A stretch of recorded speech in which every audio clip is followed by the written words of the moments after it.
O Senhor esteja convosco. Ele está no meio de nós.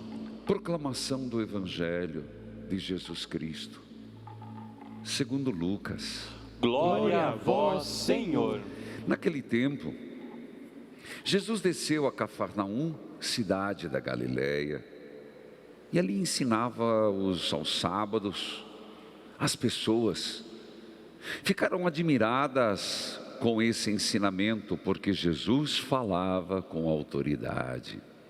Na sinagoga havia um homem possuído pelo espírito de um demônio impuro, que gritou em alta voz: o que queres de nós, Jesus Nazareno? Viestes para nos destruir? Eu sei quem tu és. Tu és o Santo de Deus. Jesus ameaçou dizendo: cala-te e sai dele. Então o demônio lançou o homem no chão, saiu dele e não lhe fez mal nenhum. O espanto se apossou de todos e eles começavam entre si: que palavra é essa?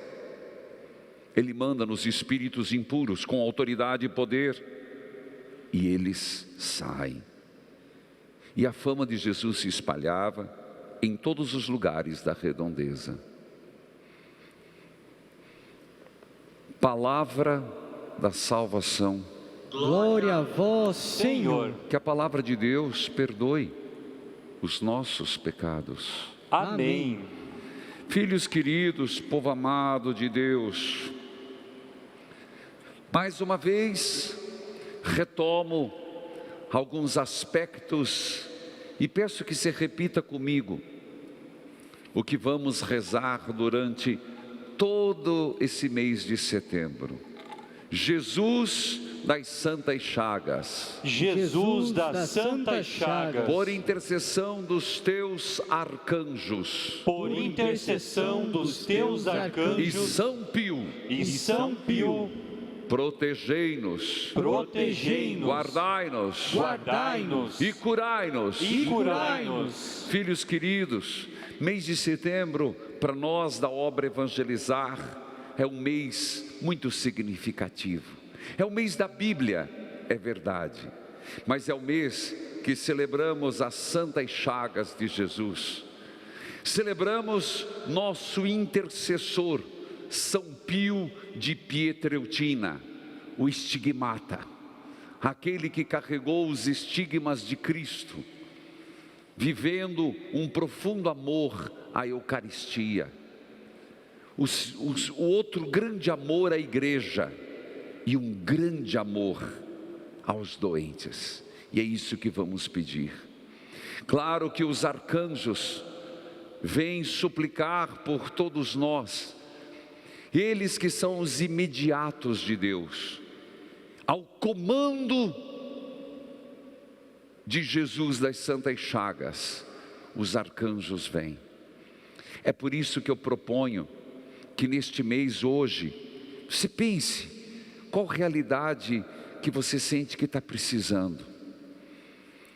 Eu coloquei 2 intenções, ainda até o final do dia eu vou fazer a terceira. Intenções particulares, intenções mais gerais. Por isso, eu convido você a pegar 3 fitas, pode ser de cetim, pode ser do que você quiser, meu filho. O que menos importa é o que é que você pega essas 1, 2, 3, que você vai dar para alguém. Tem gente que fala: padre, 3 fitas não dá, vai ter que ser meia dúzia. Não tem problema. E nós vamos fazer 30 dias o nozinho rezando, e depois você vai dizer: ó, rezei para você, filho, rezei para você, filha, rezei por esta causa, mas olha, eu lhe garanto, em nome daquele que rezamos, Jesus das Santas Chagas, que antes do mês terminar, pode crer, você já vai estar agradecendo a Deus. Amado povo de Deus, a liturgia de hoje, nesse mês da Bíblia, não podia ser melhor. Quem ontem acompanhou a missa diária E lembrando que agora você já tiveram a curiosidade de olhar o aplicativo, foi uma conquista. E eu posso ser sincero para vocês, não foi barato. Mas eu bati o pé. Tudo bem, esse mês está difícil, nós não conseguimos chegar na meta das chagas de Jesus, mas eu falei não, nós vamos investir na palavra de Deus. E no aplicativo você tem lá, já viram? Quem já viu? Levante a mão. Então você que está em casa, baixa o aplicativo e lá você vai ter a liturgia diária. Filhos, o evangelho de hoje é uma sequência do de ontem. Ontem Jesus estava na sua cidade natal. Qual era a cidade natal de nosso Senhor? Não, ele nasceu em Belém, mas ele era de Nazaré. E ele foi a uma sinagoga na cidade de Nazaré. Ele abriu o livro e leu o profeta Isaías. No final, o que quiseram fazer com Jesus? Subiram no monte. Eu fui lá, é tenebroso. Fui lá com o pessoal do Padre Missão, fiquei assim, chega da vertigem, e queriam jogá-lo. Hoje Jesus sai de Nazaré e vai para uma outra cidade, a cidade de Cafarnaum. Quem morava em Cafarnaum? Ajuda a igreja. Pedro. Quem falou? És tu, Senhor, que bom. Pedro. E lá morava Pedro. E Jesus saiu de Nazaré definitivamente e foi morar em Cafarnaum. Em Cafarnaum, onde tem uma igreja bonita em cima, mas embaixo a casa de São Pedro, onde Jesus curou a sogra de Pedro, Jesus vai na sinagoga, que fica a poucos metros. Se é uns metros assim, está lá ainda. Jesus entrou naquela sinagoga. O ano que vem, se Deus quiser, nós vamos voltar a fazer a peregrinação na Terra Santa. Se prepare, viu, filho? Se prepare, eu vou na Terra Santa em Pentecostes. Até lá saiu vacina, né? Que Deus abençoe. Para todos, né? Que Deus abençoe. Bom, e chegando lá, Jesus encontrou primeiro, olha que impressionante, um homem endemoniado dentro da igreja. Não, padre, é a igreja. Estava lá. Um homem que agia por um demônio impuro. E veja que estranho. O povo queria matar. Nós estamos no evangelho de Lucas, deu uma mudada. Você viu que a partir de ontem fomos para Lucas. Lucas, a primeira pessoa que reconhece Jesus como Messias, não é boca humana, é o diabo. Forte isso, né? O povo queria matá-lo, mas na boca do diabo veio a seguinte frase: o que queres de nós, Jesus da cidade de Nazaré? Viestes aqui para nos destruir? Eu sei quem tu és. O diabo sabe quem é Jesus. Você acha que o diabo não sabe quem é Deus? Você acha que o diabo não sabe a força da Eucaristia? Por que ele tenta nos apartar? Você acha que o diabo não sabe a força de uma missa? Por que ele dá aquela preguicinha na última hora? E meus irmãos, está na hora de voltar para a igreja, com todos os cuidados, pelo amor de tudo que é sagrado, com máscara, álcool em gel, usando sabão, água, cuidando quando você chega em casa. Mas volte para as igrejas, volte a comungar no tempo oportuno. Por que o inimigo não quer que a gente reze o terço? Você acha que ele não sabe o valor que tem o Santo Terço e clamar Nossa Senhora? Ele sabe quem é Deus, ele só não obedece. Ele é só inimigo de Deus. Ele é só aquele que trabalha contra. Por que São Pio era tão atormentado durante a noite? chegaram na cela de São Pio e ele estava sendo arremessado contra o teto, jogado na parede pelo diabo. Filhos queridos, voltamos ao texto. Eu sei quem tu és, mas o que você veio fazer aqui? Me atrapalhar? Tu és o Santo de Deus. Impressionante que Jesus nessa hora, ele usa uma palavra. Cala-te, sai dele. É um exorcismo. A palavra de Jesus exorciza. A palavra de Jesus afasta o diabo. A palavra de Jesus afasta todos os pensamentos impuros. Quando ele chegou nos Gadarenos, onde ele encontrou um endemoniado que vivia entre os túmulos, de novo o diabo disse: o que você veio fazer aqui? Ninguém conseguia prender aquele homem endemoniado, nem com correntes, ele quebrava a corrente, vivia no cemitério. Bastou Jesus dizer uma palavra e eles foram para os porcos. Meus irmãos, isso é muito sério que eu estou dizendo para você. A palavra de Jesus liberta. Tanto que o demônio lançou o homem no chão, saiu dele e não fez mal algum. Veja, a palavra, por que a palavra de Jesus ela é eficaz? Até teve certos momentos, e eu quero lembrar, quero viajar um pouco com você. Presta atenção, meu filho, presta atenção. Queima o fosfato agora. Teve certa vez que perguntaram: Senhor, nós rezamos por esse menino que se jogava no fogo, que o diabo não saiu, por quê?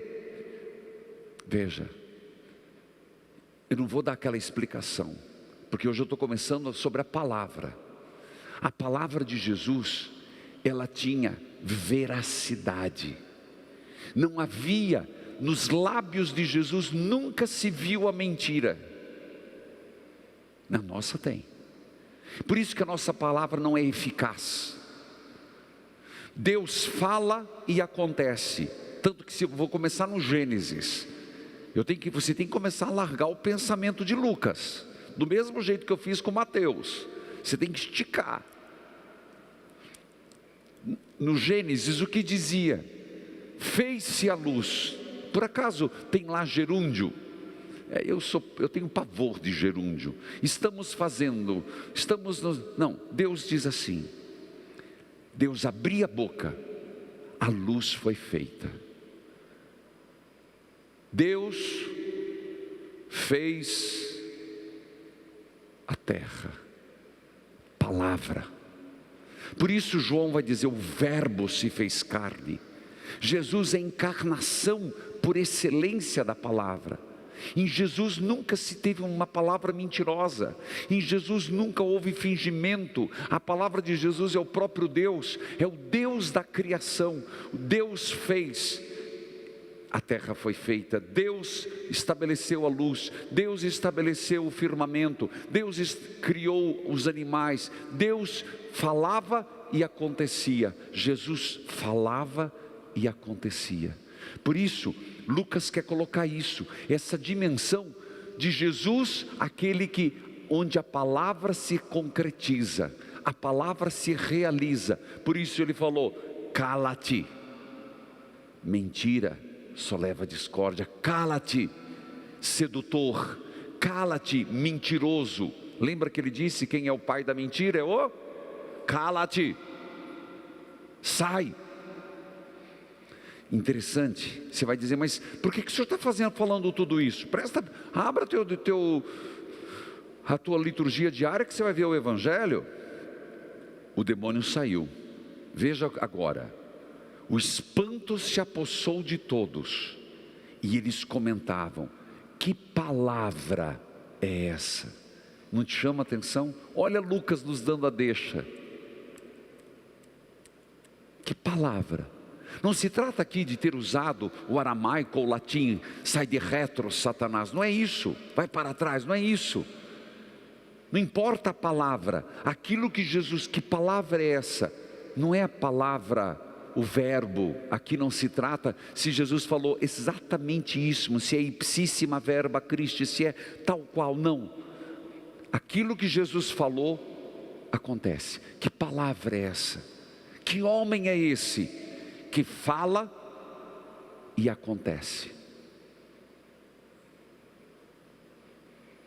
E ainda eles disseram, ele manda os espíritos impuros com autoridade e poder.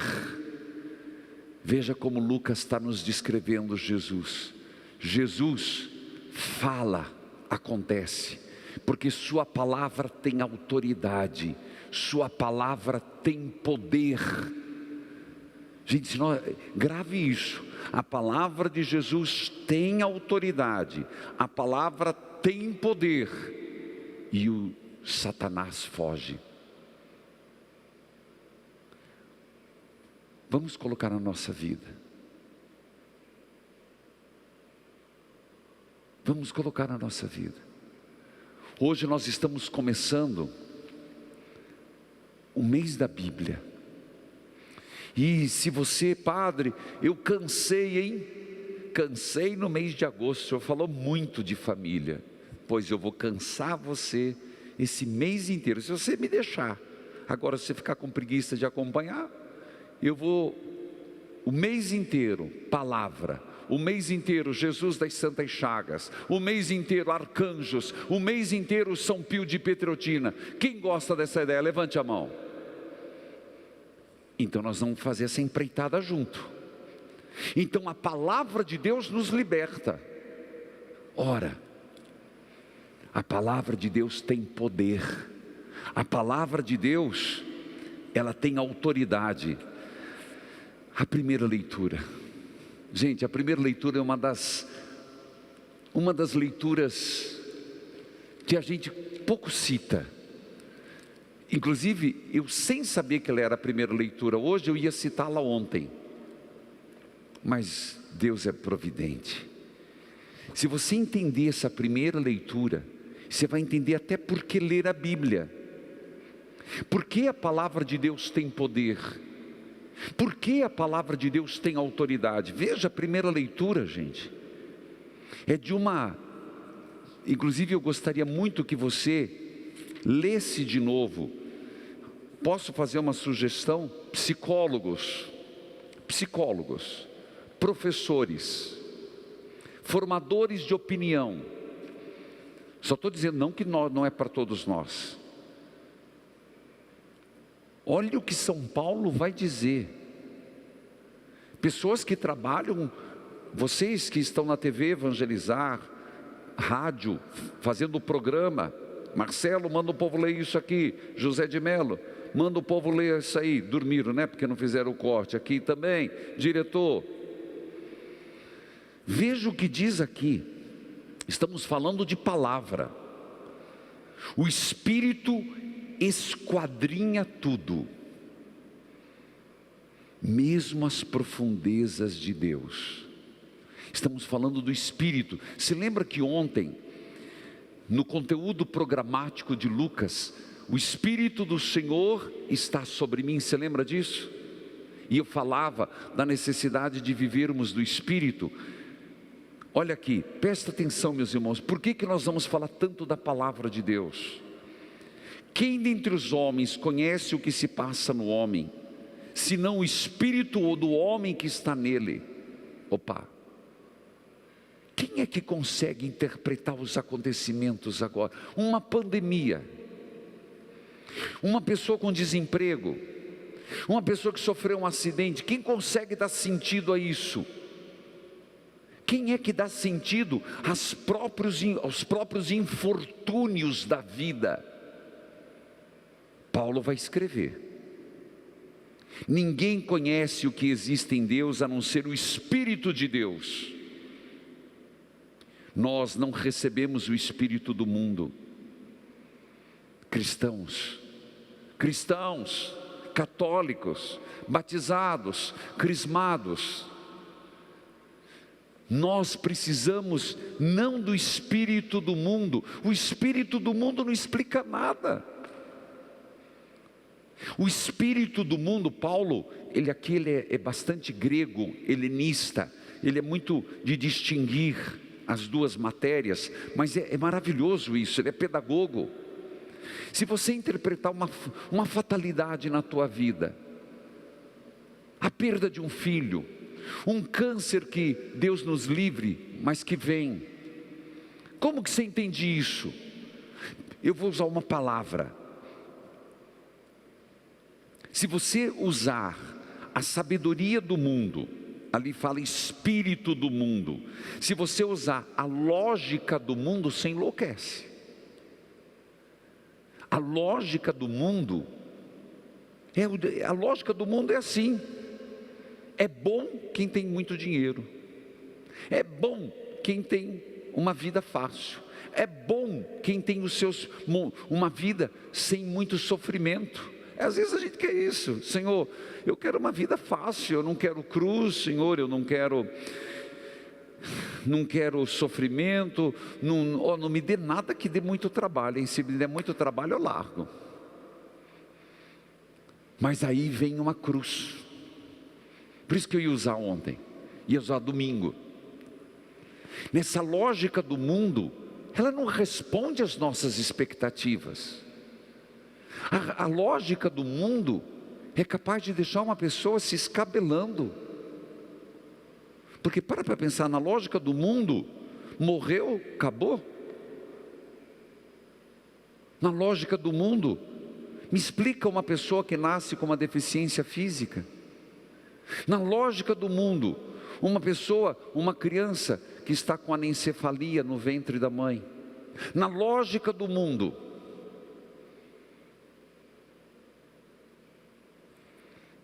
nós não recebemos o espírito do mundo, mas recebemos o espírito que vem de Deus. Para quê? E o espírito que vem de Deus, eu já começo a dizer, vem pela palavra, vem pela efusão. Claro, o Espírito de Deus vem pela efusão, Pentecostes, que não é só um. Vem por quanto mais você pede o derramamento, vem pela palavra. Volta ao Evangelho. Que palavra é essa que o demônio foge? Não foi Deus lá no Monte Tabor que disse: este é o meu filho amado, escutai-o.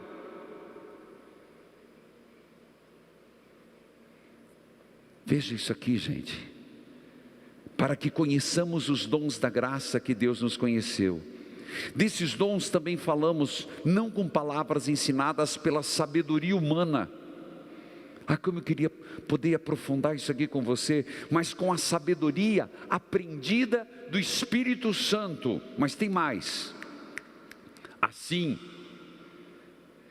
ajustamos uma linguagem espiritual às realidades espirituais.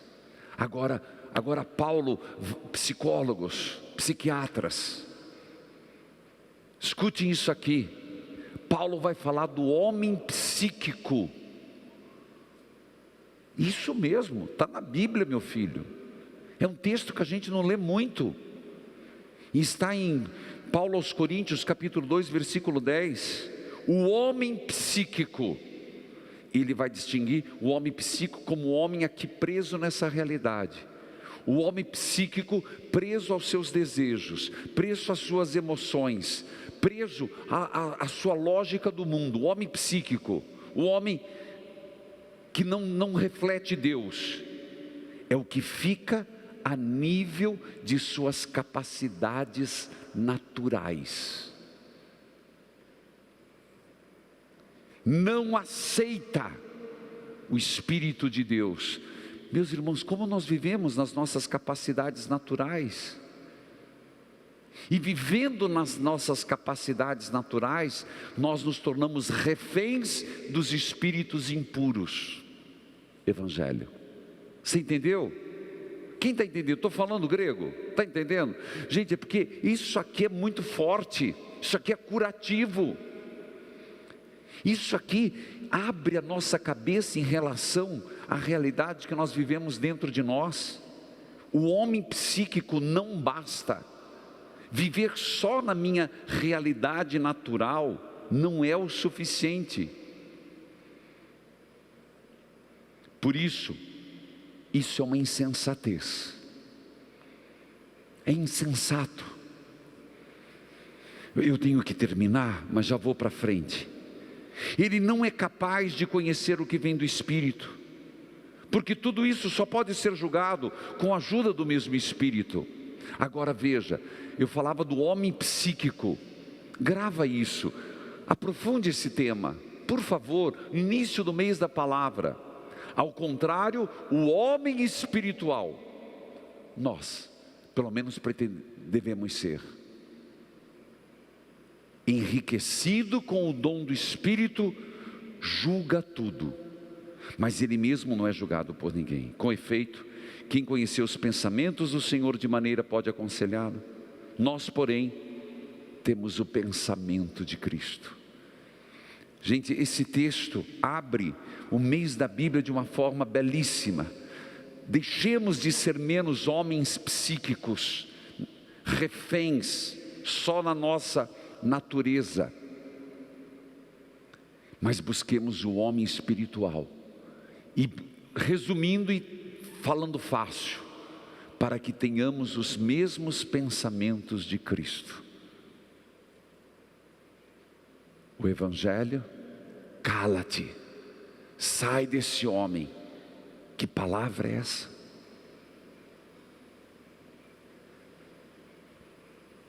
Glória ao Pai, ao Filho e ao Espírito Santo. Como era no princípio, agora e sempre. Amém.